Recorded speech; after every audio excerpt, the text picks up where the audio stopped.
Welcome back to the Toll Road, a zone lock challenge where we earn the gold, pay the toll to unlock the next zone. Previously, Borean Tundra, the frozen hell, a 33k gold toll, and honestly it was not nearly as bad as I feared because it turns out Cobalt ore is an absolute gold mine.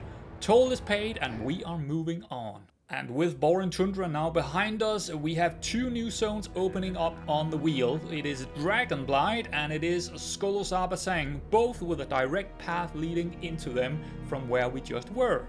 And the rest of the zones available are still Northern Barrens, Shara, Mulgora, the Walking Shores, Stranglethorn Vale, Western Plaguelands, Silver Pine Forest, and of course the Portals Lodge, which opens up some disconnected expansion zones. So let's spin the wheel and see where we are heading next. Alright, we are getting Northern Barrens, so we are back to the classic for a tier 2 zone this time around.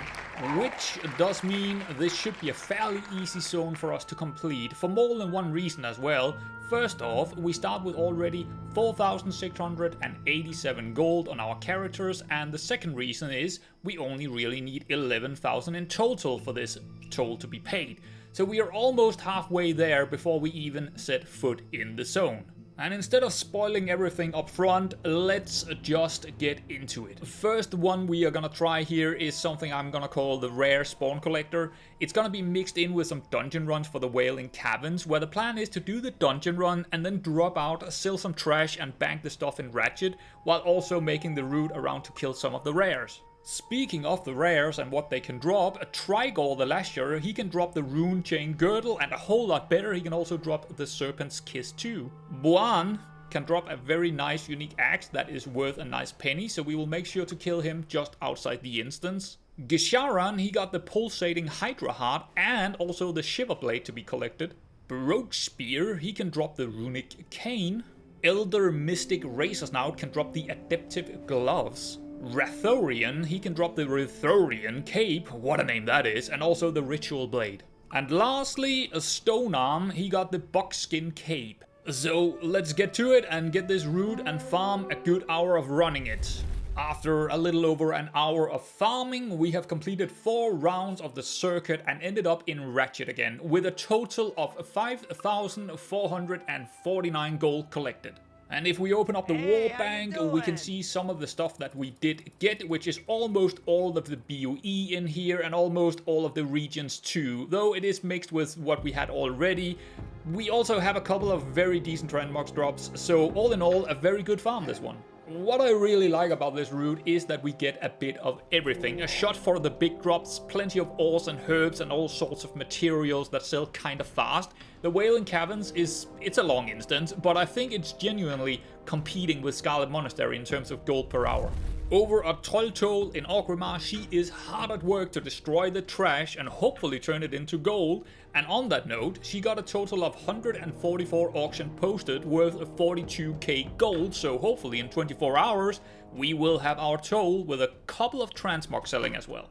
But let's not waste time waiting for something that might sell. And I like this route so much that we are actually going back with Deathtoll right into it. There we go, another hour of farming, and it does seem to swing around those 5k per hour or thereabouts. Again, a couple of half-decent transmogs, but none of the big tickets items here, though the ceremonial leather angle guard here might be, it might be worth something, and it might sell for more than the region sale rates suggest here. Now to something slightly stupid and also silly. Out here on Frey Iceland, the South Sea Pirates have a chance to drop Deckhand's shirt, which is an extremely low drop rate, but it is worth at least 500,000 on the auction house, so that would unlock quite a few zones for us if we do get lucky in the next hour. And after an hour of farming, likely around 700 or maybe 800 pirates, it's gonna bring us in just shy of 4k gold. Obviously no Deckhand's shirt, but we did get some really nice world drops to make this somewhat profitable. Grizzly pants of the Firelash look pretty tasty, and also the ancestral woolies. Not to forget that we also had our first traveler's backpack, so that's pretty good for an hour of farming. Geri and Freki, they are hungry, and Deathtoll need to take them for a walk, and she will do that here in the northern part of the map, where there is a lot of Hellscream orcs and also some shredders. They seem to be hyper-spawning, and also there is just a hell of a lot of them, so it should make up for some interesting location to try and farm some world drops in. Okay, we are ending this a little bit early. This was a crazy session, and look, do not get fooled by this ridiculous number of 13,336 gold in 56 minutes.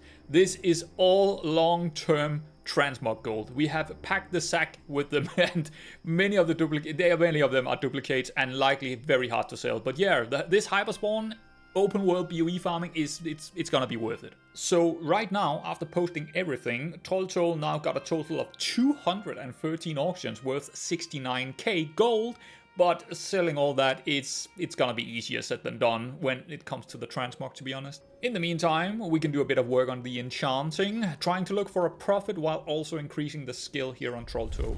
But let's get back to the main protagonist here, and he is back where he belongs because he is still hunting for the elusive super rares in Scarlet Monastery.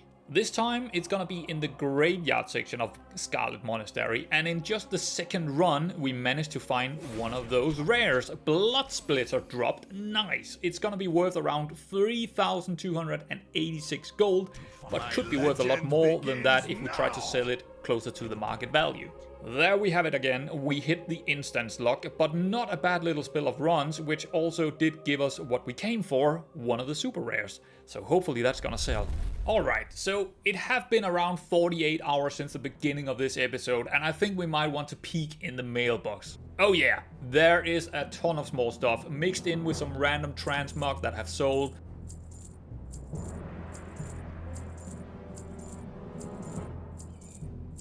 So a total of 5,770 gold collected, that's pretty good. And if we open the backs and check what that means for combined gold, we do see a total of 12,071 gold. Nice. So we of course sent that gold over to Deathtoll, who also himself got a small amount of gold coming in. But the important thing here is that we can now go in and pay the 11,000 toll for the Northern Baron. Though, that only really feel like half an episode, doesn't it, guys? So I guess this episode will be our first double unlock, and that likely will happen more often, with us filling the auction house to the brim. With Northern Barons paid for, we do have 3 new zones opening up. Ashen Vale to the north, Stone Talon Mountains to the west, and while the Barrens is divided by the Great Rift in the ground, we can easily go by sea and actually connect the two, so also Southern Barrens will be on the wheel. We are starting to have quite a few zones on the wheel, and there will only get more in there, so for the sake of not repeating myself all the time, I think we should just spin it and see where it lands. Oh, it's Skulls up. No, it's knocked right into Dragonblight. In any case, we are definitely going back to Northern. So aboard the Zeppelin we go again, crossing the Borean Tundra, and of course crossing the bridge right into Dragonblight. This is of course again a 33,000 toll, and I have a feeling Dragonblight might be kind of an interesting zone. I do have a couple of different ideas of what we can do in here. We have the raid Ruby Sanctum, which I honestly remember nothing about. So why not start here and see if any treasures is gonna be hidden in this raid. Well, nothing. That was another one boss raid, so yeah, it's not really worth it. Onward to the next one, which is actually right next door, called the Obsidian Sanctum. Also looks like a one boss raid, though this one, on the other hand, is worth it, as it is giving us a 22 slot back, so that's quite good, and also a lot of trash to sell. Possibly more interesting is Naxxaramas, which is a much longer raid, and I wonder how much gold this one is gonna be collecting for us. Well, that took around 25 minutes to clear, with around 1,440 gold to show for, so not great, but not bad either, as 662 of those are completely raw gold. Next, we are gonna be testing the Asholnerup dungeons, though I might think we will need to feed the 2 wolves again, so Deathtoll will be taking charge of this one, as she heard there was some pretty tasty spider legs for Geri and Freki down there. We will be starting in the instance called Asholnerup, and yeah, we'll see if there is a profit in this godforsaken place. Nope. No, guys, this was a complete waste of time. Went in there for one run for 6 minutes, and I can tell already now that this was a complete mistake to even have tried it. So let's just run the other one and see if that's gonna be better than this one. And in here, in Ankarat, the Old Kingdom, I have a slightly higher hope of it being a bit better, but not by much. Okie dokie, that is 50 minutes later, and I end the timer. We have completed 6 runs in total, with a goal total of 13,855. But again, do not be fooled by that number, as the BOE dropping here does not really have a big market, if any. Actually, only really one BOE worth a mention here, and that it does seem to have some decent price tag, while also having some buyers, but all in all, it is worth running and kind of in the same kettle as the Nexus dungeons. Maybe the biggest improvement is the skinning, where we do have these Nerubian chitin, or whatever their name is, worth almost 30 gold, so that is a pretty neat little bonus here. With knowledge from Borean Tundra, we already know that Cobalt is going to be the main staple of a quick and very profitable farming. And checking up on the auction house, they are still going for 21 gold. So naturally, we are going to try and make a pure mining route here in Dragonblight, as the herbs does all seem to be way below, way below that number anyhow.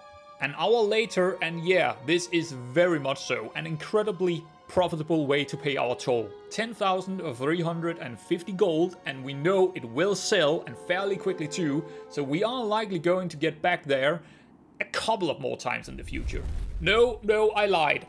Not on purpose though, but I had a small break a few days, and I decided to continue farming the ores when I came back directly. Just go out there, get it.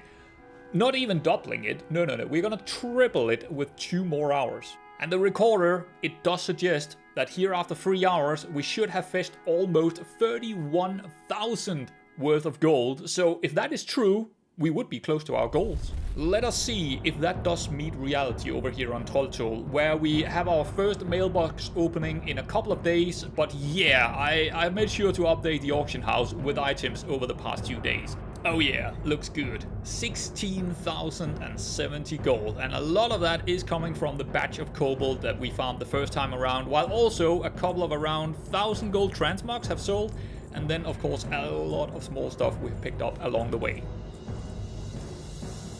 On the auction house, we still have 200 auctions worth 100k gold listed, and we have a very big chunk of the newest 2 hours of farming Cobalt also listed, so things are looking pretty good for reaching our goals very soon. While waiting for that, we take Deathtoll, who basically, she's become our bank at this point in time, for a bit of hunting in the Obsidian Sanctum for the 22 slot back.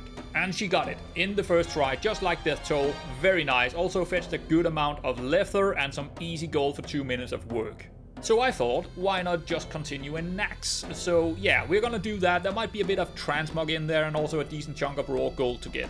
There we go, done and dusted. So yeah, that is not the best gold per hour, but the raw gold is good.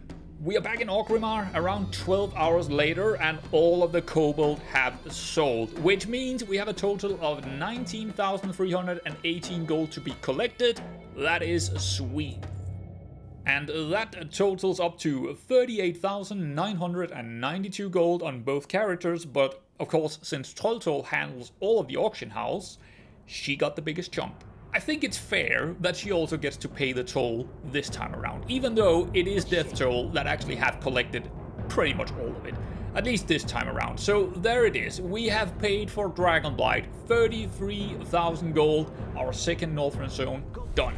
With that collected, we open up for a couple of new zones this time, and the first one is Howling Fjord, which is connected by boat, or should I say turtle. To the east of Dragonblight, many people's favorite zone, which is of course the Grizzly Hills. To the end of these great stairs, we have Zuldrak, Last but not least, we also have a path to the north leading into Crystal Song Forest, which, if we do get another Northrend zone next time, I hope the needle is gonna hit on this one, as that also opens up for Dalaran, and I decided to not make this a transit hub, but just part of the zone, as these expansion cities do not have the same crazy opportunities as Orgrimmar or Undercity, whilst they do hold a lot of things in them. So yeah, I hope we're gonna get that one if we do get a Northrend zone. I don't know if we have tried every single possible way to collect gold in Dragonblight, probably not, but it is very hard to look past the Cobalt ores here in Northrend. They seem to just ultimately be the best gold per hour, while also extremely easy to sell. It really is just the best market right now. Anyway, I do like to farm the biggest part of the gold in the zone that we are in, and use the other unlocked zones to be more of a restock, refill, and supportive to the new zone we are in. And so far, I think that have been the case. So from the top of Dragonblight, Deathtoll is signing off for now. Until next time.